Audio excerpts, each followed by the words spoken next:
I will say it just sucks to be right all the time. And it's my birth defect. It is my cross to bear. And hold on, it's tough to see through all this foresight. So Ian Rapoport was on NFL Now when he confirmed everything that we've been saying about the Stefon Diggs situation. When he said this, quote, what actually triggered the trade, probably more so than him, as Zimmer colorfully described, being a little bit of a pain there, was triggered. What triggered the trade more was Diggs kind of ambiguously tweeting earlier the day about potentially going somewhere. Which is exactly what we said. The GM in everything but name, Kirk Cousins, signed that fat ass extension in the morning, March 16th on a Monday, and then Diggs tweets that out at 1:48 or whatever p.m. and then 8 hours later he gone. Woo, woo. Ooh. Rapoport continued. What happens, as you know, Mike, is when a player kind of brings up his own future and discusses maybe being traded, teams start calling and going, oh, could we trade for this guy? I know that the Buffalo Bills, I believe the Eagles were also a little bit kind of in the mix there, but the Bills were very serious about it, and it was more so them offering... giving an offer the Vikings couldn't refuse, and the Vikings wanted to deal him, end quote. Okay, so, and then... this also goes beyond one tweet. That goes beyond the Diggs, time to start somewhere else fresh, new, or whatever it was, right? And also, the intriguing note, just sort of a side there, is like the Eagles were in, where, it was reported, rumors-wise, that the Eagles could potentially be in trade for Stefon Diggs. As shown, they obviously had a need at wide receiver as they drafted our guy Jalen Reagor at 21 overall.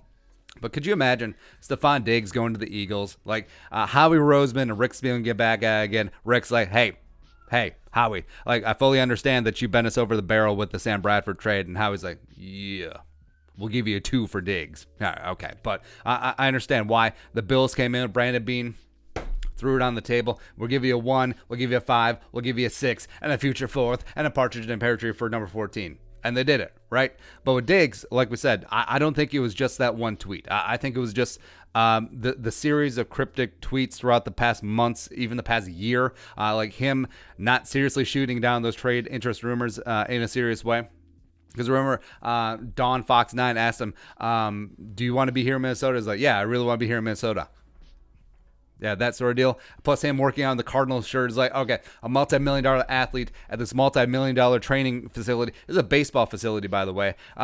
He couldn't find a different shirt than the Arizona Cardinals one that they sell in the NFL team shop, huh? Is that one? Or the Washington Instagram Photoshop that his brother Trevon put out. Okay, all that stuff. I think all of that is just like the day of the trade tweet that I think teams saw that were like, hey, what is up? Blah. So when Rick Spielman, Lion-ass Rick Spielman, said his whole, we anticipate Stefon Diggs to be a Viking in 2020 at the Combine, he was already getting offers. He had been getting offers for months and weeks before that, right? So he was getting offers all the way back at the trade deadline in 2019 when Diggs first started agitating, right? But also, imagine what the Vikings passing game would have been like without Stefon Diggs. Like, they traded him at the trade deadline last year, which the Bills were interested in at the time, and then Thielen goes down. Oh, woof.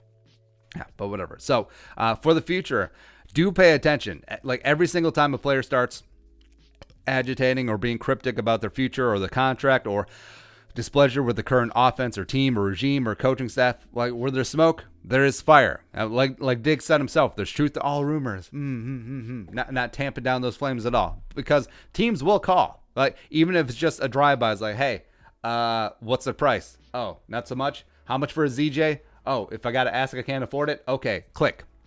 And sometimes Spielman won't be able to say no, especially when it comes to multiple draft picks. Like everyone has a price. Like if a team came in and offered 5 first-round picks for Danielle Hunter's probably gone. That's a tough one. I would disagree with it because I think Danielle Hunter hasn't even hit his prime yet. He's going to be a future Hall of Famer, probably going to break the sack record, but it's 5 first-round picks, man. I mean, you could package those, get your quarterback of the future, tank for Trey. Yeah, I don't know. But I would love to know how many potential landscape seismic shifting trades have been casually discussed between NFL GMs. Like, I want to know if a team has come in and I want to know if the Rams have gone to the Chiefs and offered Jared Goff, Aaron Donald, and 3 1s for Patrick Mahomes. plus $50 million and David goddamn Putney. Like, I want to know, because you know that those happen all the time. Just think of your jabroni fantasy league, like your 8-team standard scoring league, the redraft league, and like how many insane trade offers go back and forth. NFL GMs do that all the time. You know, they talk and text more than people know. So man, just to be a fly on the wall, it's amazing. But yeah, we were right. The Diggs trade has been weeks and months and years in the making. So there you go. Rapoport, you're my guy. You're also my height, so that's cool. All right, but your thoughts. Rapoport tells us we're right. Let us know in the comment section below. Subscribe for daily Vikings takes. Want to support the work? Post on the Venmo. Plus give us a follow on social media as well. But until next time, Skol, production value.